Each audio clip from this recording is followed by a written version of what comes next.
지난 한 해, 아직 안 지났죠? 올해 2023년 한 해 동안 우리는 한 가지 표어를 가지고 있었습니다. 말씀 앞에 선 예배자라는 표어가 있었는데요. 우리가 2023년을 시작하면서 우리 가운데 말씀이 정말 풍성했으면 좋겠다. 그리고 우리가 예배자로 올바로 섰으면 좋겠다라는 생각을 했었습니다. 처음에 계획한 것은 많은데 여느 사람들처럼 우리 공동체도 잘 된 게 있는 반면에 또 잘 안 된 것도 있는 것 같아요.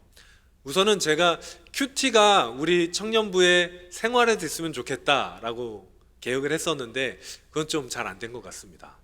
그리고 말씀을 더욱 가까이 하는 우리 청년들이 됐으면 좋겠다라고 생각을 했는데 갈 길이 좀 먼 것 같아요. 아직은. 그런데 또 반대로 잘 된 것도 있는 것 같아요. 작년, 올해 계속해서 우리 예배가 더욱더 깊어지고 하나님 앞에 참 예배자로서 한 명 한 명 올바로 섰다는 생각이 들어서 그것은 올해 잘 된 것 같다라고 평가를 해봅니다. 이제 한 해를 마무리하다 보면 이렇게 잘 된 것도 있고 아쉬운 것도 있고 하지만 이제는 2023년은 보내고 2024년을 맞이해야 되죠. 오늘은 올해를 마무리하는 달입니다. 이 마지막 날에 또 마지막 주일에 한 해 동안 말씀이신 하나님, 말씀이신 주님이 우리에게 무슨 일을 하셨는지, 앞으로 하나님께서 우리에게 어떤 일을 하실지를 조금 이야기를 해보려고 합니다. 여러분, 갈라디아서 하면 어떤 생각이 드십니까? 갈라디아서. 네, 별로 표정에 변화가 없어요. 갈라디아서. 누군가에게는 굉장히 좀 낯선 책일 거고요. 누군가에게는 좀 친숙한 책일 수도 있습니다. 왜냐하면 이 갈라디아서라는 책 자체가 약간 독특한 책이거든요. 여러분, 성경은 하나님께서 감동하신 사람들에 의해서 썼습니다. 중요한 거는 사람들에 의해서 써졌다는 것에 있는데, 그러다 보니까 이 저자들의 이 특징이 책에 다 나타나요. 제가 글을 쓰면 저를 잘 아는 사람이면 누가 봐도 김경원 목사가 글을 썼구나를 알 수 있을 겁니다. 그렇듯이 성경을 보면 마태복음을 쓴 마태는 유대인이었거든요. 그리고 유대인에 대한 굉장히 사랑이 많았습니다. 마태복음을 보면 유대인을 향해서 쓴 복음서라는 게 보여요. 열심히 잘 읽으면 보입니다. 사도행전은 신약 성경에 유일하게 있는 역사서죠. 그래서 사도행전의 저자인 누가를 보면 굉장히 역사에 관심이 많고 기록에 관심이 많거든요. 사도행전을 보면 기록과 역사, 또 그 당시에 전 세계적으로는 어떤 지중해 연안에서는 어떤 일이 있었는지를 기록하고 있는 것을 우리는 볼 수 있습니다. 그러면 오늘 글을 쓴 사도 바울의 특징은 뭘까요? 바울은 굉장히 논리적인 사람이고 정리를 좋아합니다. 그래서 13개의 서신서를 쓴 바울은요, 특별히 이 논리적이고 쉽게 알아듣기 쉽게 글을 쓰는 재능이 있었습니다. 그런 바울이 작정을 하고 복음이란 이런 거다, 내가 복음을 좀 설명을 제대로 해줄게 라고 쓴 책이 뭘까요? 그렇죠, 로마서예요. 우리 승호에게 박수 한번 쳐주세요. 우리 세 가족입니다. 로마서입니다. 그래서 복음에 대해서 조금 공부를 시작하려는 혹은 제대로 연구하려는 신학자들은 누구나 로마서 강해를 씁니다. 복음에 대해서 제대로 설교하고자 하는 목회자들은 로마서부터 설교를 시작해요. 로마서가 성경에서 굉장히 특별한 위치를 차지하고 있는데 로마서가 굉장히 중요하고 정말 이 바울이 작정하고 쓴 책이기 때문에 복음에 대해서 굉장히 쉽고 또 깊게 다루고 있는데 한 가지 단점이 있습니다. 단점이 뭐냐면 길어요. 길어서 여러분들이 잘 안 읽어. 로마서 읽으세요 그러면은 잘 안 읽잖아요. 16장으로 되어 있거든요.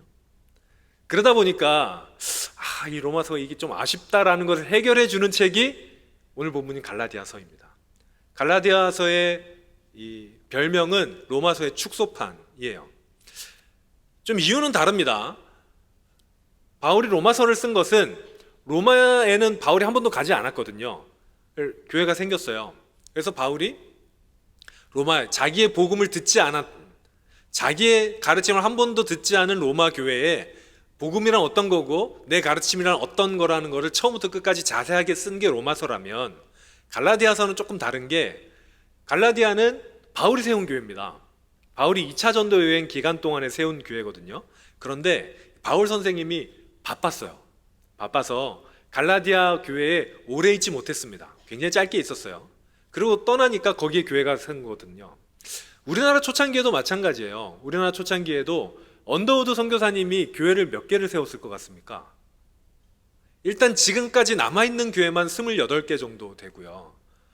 훨씬 더 많이 세워주셨어요. 많이 없어진 교회도 많고, 거의 한 6, 70개, 어떤 사람은 100개 넘게 교회가 세워졌다고 이야기도 하는데, 그게 지나가면 세워지고 했기 때문이죠. 마찬가지로 사도 바울도 지나가서 세워진 교회가 갈라디아 교회입니다. 그러다 보니까 처음에는 이 갈라디아 교회가 바울의 가르침대로 건강하게 세워져 갔는데, 좀 시간이 지나니까 다른 사람들이 들어왔어요.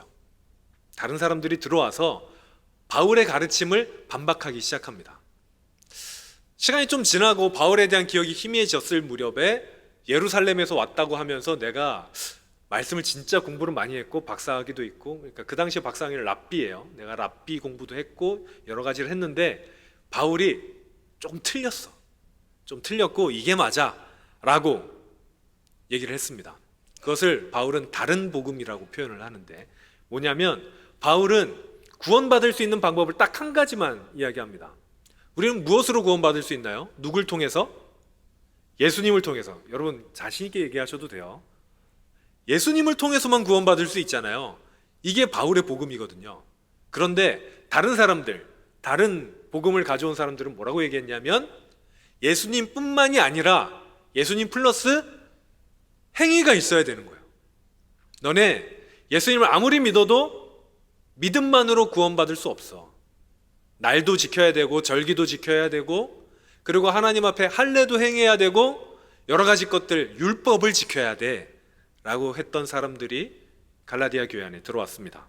그래서 갈라디아서는 쉽게 말하면 바울이 자기 복음을 짧게 요약해서, 이미 다 얘기했기 때문에 요약해서 설명하면서 진짜 이게 맞다 얘들아, 다른 사람들 복음 아니라 이게 정말 맞아 라고 설명한 서신서입니다. 그래서 바울이 정말 작정하고 한 로마서보다는 짧고 다만 잘 축약해서 요약해서 복음에 대해서 이야기한 책이 갈라디아서입니다. 그래서 갈라디아서는요, 아까 얘기한 그런 사연 때문에 처음부터 바울이 아주 강경하게 얘기해요. 갈라디아서 처음에 1장 6절부터 8절을 보면 이렇게 얘기합니다.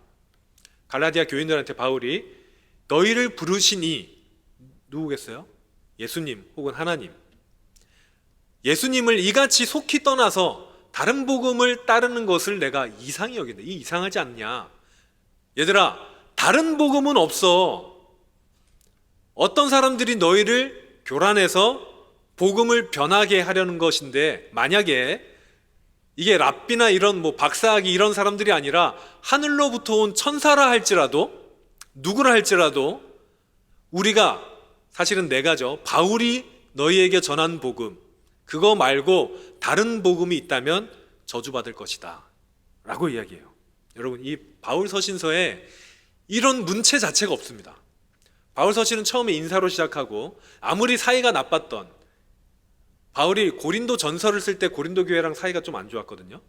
그렇다 할지라도 고린도 교회에 굉장히 좋은 인사를 남깁니다. 그런데 갈라디아서는 처음에 서두에 그냥 인사말 딱 하나 두고 인사말이 끝나기도 전에 저주받을 것이라고 막 이렇게 얘기하니까 얼마나 강경합니까? 왜 이렇게 바울이 격앙이 됐을까요? 왜냐하면 복음을 해쳤기 때문이에요. 바울이 전한 복음이 그렇게 중요한데, 우리가 오직 주님만으로 하나님께 나아갈 수 있는데 다른 것으로도 하나님께 나갈 수 있다? 이거 바울이 용납할 수가 없었습니다. 그래서 바울이 이렇게 세게 얘기를 하면서 이제 다시 한번 복음에 대해서 이야기를 하는데요. 오늘 본문 앞절 4절에서 5절을 함께 보겠습니다. 갈라디아서 4장 4절에서 5절 우리 같이 읽죠. 시작. 때가 차매 하나님이 그 아들을 보내사 여자에게서 나게 하시고 율법 아래 나게 하신 것은 율법 아래에 있는 자들을 속량하시고 우리로 아들의 명분을 얻게 하려 하심이라.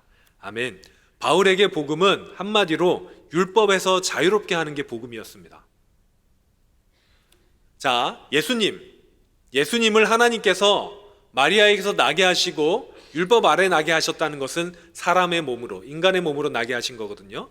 인간의 몸으로 나게 하신 것은 인간인 너희들을 속량, 구원하게 하시려고 하는 건데, 그래서 너희가 하나님의 아들이 되게 인도하게 하려고 하는 건데 너희 왜 다시 율법 밑으로 들어가냐, 이 말이거든요. 그러니까 이 복음이 하는 일이 뭡니까? 복음이 우리에게 오셔서, 복음이신 예수님께서 우리에게 오셔서 하신 일이 뭐냐면 우리를 율법으로부터 변화시켜 주신 거예요. 다시 말하면 율법의 종되었던 우리를 하나님의 아들이 되게 하신 겁니다. 이걸 짧게 얘기하면 우리 존재를 변화시켜 주신 겁니다. 여러분, 복음은 우리를 변화시킵니다. 복음은 우리의 존재를 변화시킵니다. 예수님께서 오신 이유는, 그리고 바울이 복음을 전해서 갈라디아 교인들에게 그 복음을 전한 목적은 뭐냐면 죄의 종되었던 신분에서 하나님의 아들로 존재가 변화하고 신분의 변화를 알려주려는 거였어요. 바울이 변하게 한 건 아닙니다. 복음이 변하게 하는 거예요. 복음이신 예수님이 우리에게 오시면 우리의 존재가 변하고 신분이 변화됩니다. 복음의 목적은 변화예요. 따라합시다. 복음의 목적은 변화입니다. 여러분, 그래서 복음은요, 단순히 구원을 전달해 주는 역할이 아닙니다. 우린 구원받았다라는 이야기를 많이 하죠. 그러면서 누가 이제 구원보다 10원이 낫네요, 이런 얘기도. 굉장히 인상이 찌푸려졌어요.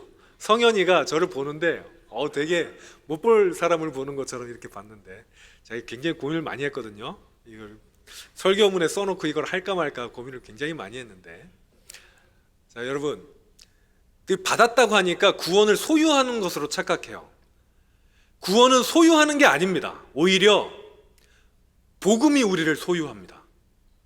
우리가 복음을 받아서 가지는 것이 아니라 복음이 우리에게 오시면 우리가 하나님 나라의 소유가 되는 거예요. 천국이 내 것이 되는 게 아니라 내가 하나님 나라로 들어가는 사건이 구원입니다. 우리는요, 복음을 소유할 수 없고 복음이 우리를 소유하고, 우리가 복음을 가지는 것이 아니라 복음이신 예수님이 우리를 가지게 되는 거, 여러분, 그게 구원입니다. 그래서 복음이 우리에게 오실 때, 다시 말하면 우리가 예수님의 소유가 될 때, 그렇게 딱 도장이 땅 찍힐 때, 그때 무슨 일이 일어나냐면 우리가 새로워지는 거죠. 복음으로 새로워지게 됩니다. 제가 예수님을 믿지 않았을 때, 제가 예수님 언제 만났냐면 중학교 3학년 때 만났거든요. 중학교 3학년 여름 수련회 때. 그래서 제가 수련회를 그렇게 중요하게 생각해요. 제가 수련회 때 예수님을 만나서. 여러분, 이번 겨울 수련회 꼭 다 오시길 바랍니다.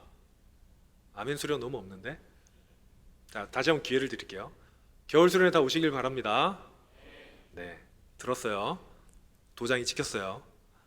하루라도 오시길 바랍니다. 제가 웬만하면 설교 시간에 광고 안 하려고 하거든요. 제게 설교학 가르쳐 주신 우리 지금 총장님이신 김은영 교수님이 절대 하지 말라 그러는 것 3개 중에 하나가 이거였어요. 그런데 이건 해야 될 것 같아서 여러분, 겨울 수련회 꼭 오십시오. 수련회 때 은혜가 있습니다. 하나님을 만나는 경험이 있습니다. 잘 사람들 모를지라도 하나님 만나러 오시길 바랍니다. 수련회를 통해서 하나님을 만나게 되거든요. 제가 왜 수련회를 중요시하냐면 아까 말씀드린 대로 제가 믿음이 없는 사람이었다가 교회는 다녔었어요. 제가 교회를 다니기 시작한 것은 아주 어릴 때였는데 시작했다가 중단됐어요. 안 다녔어요, 중간에. 그러다가 중학교 1학년 때 저희 누나가 저를 전도해서 교회를 다니기 시작했죠. 믿음이 없었습니다. 몇 번 제가 얘기했지만 축구하는 게 좋아서 다녔어요. 그래서 여러분, 여기에 축구하는 게 좋아서 다니는 친구 있으면 희망을 가지십시오.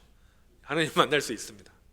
하루에 축구는 한 5시간 했고 예배는 1시간 했는데 예배를 드리다가 맨날 도망가가지고 그렇게 혼이 많이 났었던 기억이 납니다. 제가 그랬었어요. 그런데 중학교 3학년 때 수련회 때 예수님을 만났습니다. 예수님을 만나고 처음에는 다를 게 없었어요. 그런데 시간이 지나면서 어느덧 정말 그 전과 제가 굉장히 많이 바뀌었었습니다. 여기서 혹시 경상남도에서 올라온 친구 있나요? 아무도 없네요. 네. 제가 경상남도 출신인데, 여러분 경상남도 시골에 있는 제가 김해를 시골이라는 걸 굉장히 싫어하는데, 제가 살 때는 시골이었어요. 지금은 뭐 있을 게 다 있지만 그때는 있을 게 하나도 없었거든. 경상남도의 시골에 있는 남자아이의 이야기에는 욕이 50%가 넘습니다. 한 번은 누가 야, 너 욕을 섞지 않고 말을 해봐라 그랬는데 제가 말을 못 대겠는 거예요. 말을 하다가 중간에 끊기고 뭔가 이렇게. 그래서 내가 욕을 너무 심하게 쓰는구나 라는 생각을 했었지만 그게 그렇게 이상하지 않았어요. 왜냐면 주변이 다 그러니까. 서로를 쳐다보면서 이렇게, 교회에서만 욕을 안 하는 거니? 아니죠. 그랬는데 제가 교회를 다니고 굳이 욕을 안 해야겠다는 생각을 안 했었어요. 그런데 교회를 다니고 1년이 지나고 예수님 만나고 한 4, 5년 지났을 때 군대를 가게 됐거든요. 대학교 2학년 때, 2학년 초반에 군대 갔는데, 군대 가서 군생활 2년, 제 때는 2년 2개월이었는데 2년 2개월 동안 욕을 한마디도 안 했어요. 일부러 안 한 건 아니었어요. 그냥 하다 보니까 그냥 욕이 안 나왔었어요. 그리고 전역할 때 그걸 제가 모르고 있다가 저랑 동기가 들어가서 같은 날 전역하는데 동기가 얘기를 해주더라고. 나는 그게 제일 신기했다. 그래서 교회를 한번 가보려고 한다 라고 이야기를 하더라고요. 그래서 제가 그때 깜짝 놀랐어요. 내가 욕을 한마디도 안 했구나. 그러다 어느덧 한 5년 전, 6년 전에 제가 떠올랐죠. 이게 하나님을 만나면 변화하는 삶이겠구나 라는 생각을 한 적이 있습니다. 여러분, 초대교회에 복음을 어디에 비유했냐면 빛에 비유했거든요.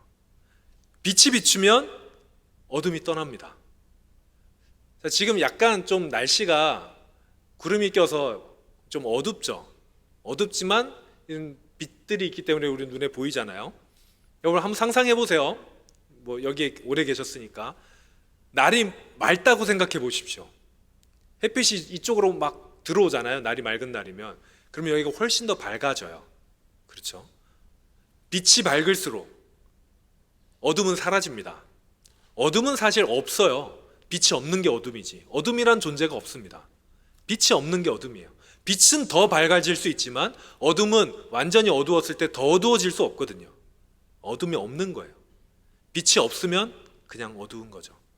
사랑하는 여러분, 빛 대신 복음이 여러분의 어둠을 물리치시기를 바랍니다. 복음이 우리에게 오면, 복음의 빛이 우리를 비추면 우리의 어둠이 사라집니다. 물러납니다. 복음의 빛이 우리를 비추게 되면 우리는 변화하게 되죠. 복음이 우리와 함께할 때 일어나는 일들입니다. 그리고 그곳에 우리 마음 가운데, 우리 마음에는 빛이 없잖아요, 본래. 우리가 빛을 비추는 게 아니라 복음이 빛을 비추거든요. 그런데 복음이 우리한테 오셨을 때, 복음이신 예수님이 우리 안에 들어올 때 놀라운 일이 벌어지는데 우리가 빛을 발하기 시작해요. 원래 빛을 발하지 못하던 우리가, 지구가 빛을 못 발하고 태양빛을 반사하는 것처럼 원래 우리에게는 그냥 빛을 반사할 뿐이었던 우리가 안에 복음이 들어오면 빛을 발하기 시작합니다. 그게 복음에 의한 존재의 변화입니다. 그래서 여러분, 우리가 복음으로 인해서 변화될 때 우리가 가는 곳이 밝아지게 되는 겁니다. 2024년에 여러분이 있는 곳마다 복음의 빛이 비춰지기를 바랍니다. 사랑하는 여러분, 이제 우리에게 오신, 한 해 동안 우리에게 말씀하신 그 말씀이 여러분 가운데 싹을 틔우고 열매를 맺어서 빛의 열매를 맺어 가시길 바랍니다. 여러분이 가는 곳마다, 이야기하는 사람마다, 여러분이 손을 내미는 그곳마다 복음의 빛이 비출 것입니다. 여러분의 어떠한가 상관없이 여러분 안에 복음이 있다면 빛이 비추게 될 것입니다. 그런 빛의 사람들이 되시기를, 그리고 그 빛의 역사를 경험하시기를, 다가오는 새해에는 그 빛이 되시기를 축복합니다.